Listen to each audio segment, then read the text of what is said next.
Okay, I have a question for you to start today. Name a core exercise. When I ask that question, sometimes the first answer I get is the sit-up or crunch category. Maybe you decided on front planks and side planks as your category. Sometimes I'll even hear dead bugs as one of the options to the answer to that question. Those are all core exercises, but there's also another category of core exercises you can utilize to really strengthen your core, support your spine, and also unlock some extra benefits for your swimming. That category is the carry category, and there's a lot of benefits that you can unlock from these movements. So today we're going to look at 3 carries that you can add to your Dryland training. To start, I want you to aim for 3 rounds of 45 seconds. Pick one variation and just add it to your training for that week. Then the next week, pick a second variation. Then the next week, pick the third one. Then in your 4th week, go back to the first variation and try to add time or add weight. And that's how you can progress this over time. So the first exercise here is your traditional farmer carry. You just need 2 dumbbells here. I want you to think about driving those shoulders back and down, nice proud posture. Ears are stacked over your shoulders. And then pull that belly button into your spine a little bit and really brace those abs. Then all you do is walk a nice straight line, keeping those eyes looking forward. As you have to make a turn, if you have to in your space, make sure you're controlling the weights. And what I don't want to see is this tipping side to side. That is not showing me core strength and stability. I want you to be nice and smooth with this walk, avoiding any sort of tipping side to side. The weights are going to try to pull you out of position. Any sort of little wiggle here causes those weights to start to swing. So you have to stabilize by really bracing your core and walking nice and controlled. Again, start with 45 seconds, 3 rounds through, and then try to progress from there. If you don't have space to flat out walk, you can make this a march. Set those shoulders, ears stacked over the shoulders, core turned on, drive one knee up, back down, nice controlled. This is how you can make this work in a tight spaced area. So variation number 1, that farmer carry, really working a little bit of everything in your core. This next variation, it's called a wader carry. We're going to load one side of your body. What that does is turns on those obliques a little bit more.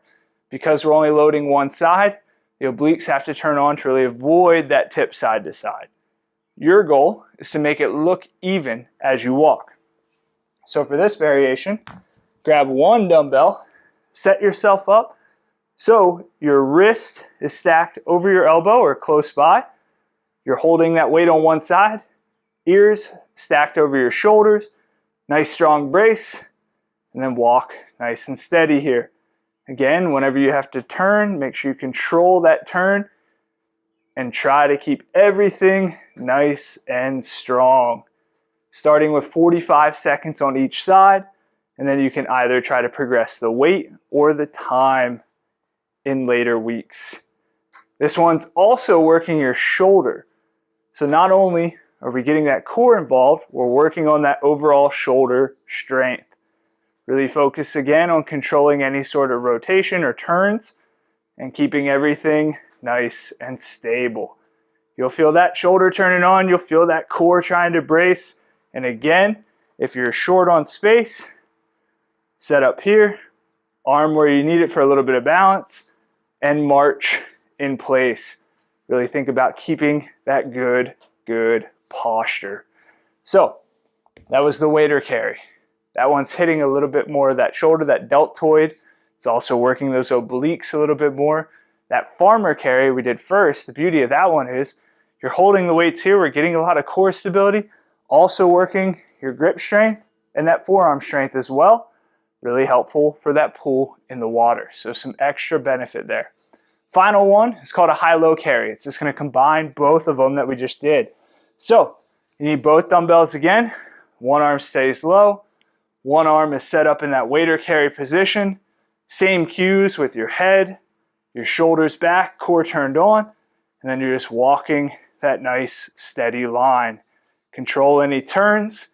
Keep that strong brace. You can feel me really fighting for control here just with my breath and how my tone is changing just by doing this. and really stabilize here. I'm not doing any bending or twisting, but I'm getting a ton of core activation with this high-low carry. Start with 45 seconds. Try to progress in weight or time as you can. So again, last one here. If you don't have the space, send that arm up, find that stabilization point, and march in place. This one's getting a little bit of shoulder, a little bit of grip strength, and a whole lot of core strength.